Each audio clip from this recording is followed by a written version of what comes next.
Hi, I'm William Lambert. That's Bill Lambert over there. We're here today to talk to you about paradigm. Paradigm is a concept that covers everything about you, your whole life, what you think. I want to talk about paradigms for teachers particularly. I asked a couple of teachers what were their paradigms, and I was able to figure out what the paradigms, and some of them were. One teacher told me, I'm just a high-priced babysitter. Now imagine that. If the teacher thinks that she's just a high-priced babysitter, what is she going to do? She wants to keep them quiet, keep them friendly, offer them candy. She's not going to try to teach them everything. She just wants to maintain. High-priced babysitter. That's paradigm one. Now that's the other Lambert. I'm the better Lambert. Let me tell you about this paradigm. The lady said, I am paid to present the lessons. That's what I do. I present the lessons. It's up to them to get it. I'm going to present it. This lady had a piece of white tape by her desk, and nobody was supposed to come past the white tape.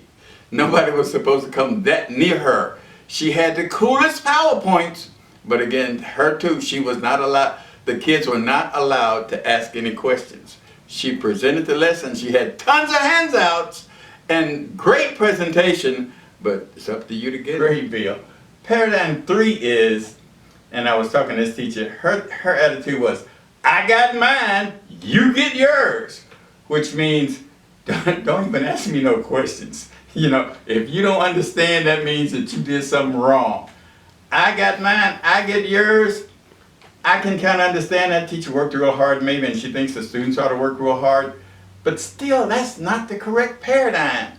I got mine, you get yours means I'm hands off. I did my work, you do your work. That I just don't think that paradigm is the most conducive to education. Not good.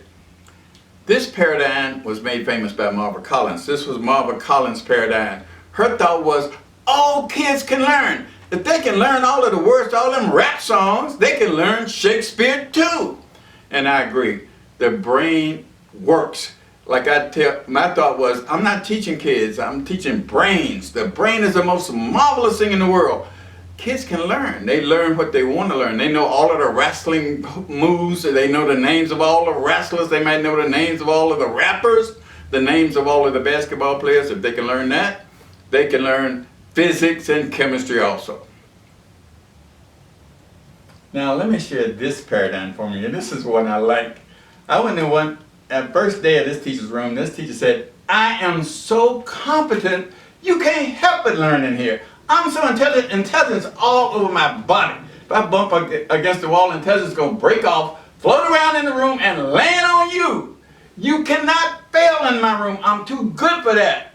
I am the most intelligent person in the world. The cool part about this latest paradigm is that at the end of the semester, she told him, hey, it wasn't me at all, it was you. The thing is, that's almost like the Wizard of Oz. But that's a cool paradigm. I'm so intelligent, you can't help but learn. This lady told me her paradigm was the kids today are incorrigible. They don't care. They don't want to learn. They don't care about learning. Your job is a motivator. Your job is to make the lesson interesting and make them see what they can do with it. Make it relevant. The kids are not incorrigible. They might not care. If they don't care, it's because you don't care. I believe enthusiasm is contagious. If you're enthusiastic, they'll be enthusiastic. If they don't care, it's probably because you don't care that much. It's a job. Okay? But the kids today, they're not incorrigible. They're disinterested. There's no such thing as an uninteresting subject. The most it's just uninterested people. I was talking to one teacher and she said, they will care if you help them. I'm going to retire in 1 year, 2 months, 3 days, and 6 hours. She said, I don't want to do nothing but hang in here. Because I'm going to retire, so I don't want to learn nothing. I don't want to cause no confusion. I don't want to make them complain. She had started the countdown already. She specified the year, the months, the days, the hours. What a paradigm was that? She was just standing pat, don't cause no confusion, let me stay on the job, and let me get out of here. Let me drop the mic. I don't want to do nothing. But that paradigm, I think, might have been the worst paradigm of all. I'm going to retire. Started the countdown early, man. I think this might be the best one of all. Teaching is spiritual. It's like you got to think teaching is my ministry. It's what God wanted me to do. I can't quit. I can't get tired. I got to do all I can. I'm on the cross. This is my ministry. I'm going to make them learn. I'm going to do everything I can and pray for them. Okay? When you think of teaching, not as a job, but as a spiritual mission. If it's your ministry, then you got to do all you can do, and you can't get tired, you can't get mad, you can't quit. That's the way I think. That might be the best paradigm of all, to think of teaching as a ministry. And if you think about it as anything else, from one point of view, it's both good and bad. But if it's your ministry, lady from you're going to be on it. And you're a missionary. Her paradigm was, you are. These kids in the South, they have such a hard time. They don't have resources. They don't have their own room.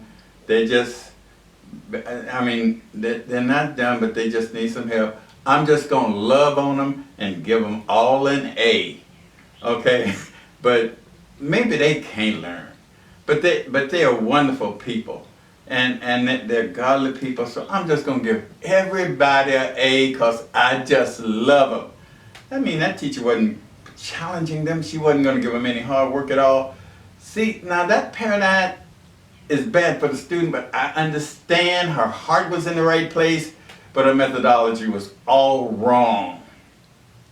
When I was teaching school, I was told, Lambert, you need to stop doing this. You got to stop taking the kids on field trips. You can't change everybody. You're only one person. You can't do everything. And for 15 seconds, I heard that and I believed it. 15 seconds later, I thought, I'm only one person, but I'm the one. And I can't do everything. Remember paradigm. But I can do something. What am I supposed to do? Because I'm only one person, not do anything? And because I can't do everything, do nothing? I am the one. And I can do something. In fact, I'm going to do a lot of somethings. I'm going to drop dead trying. I am the one. Remember paradigm. Paradigm. I wonder, what is your paradigm?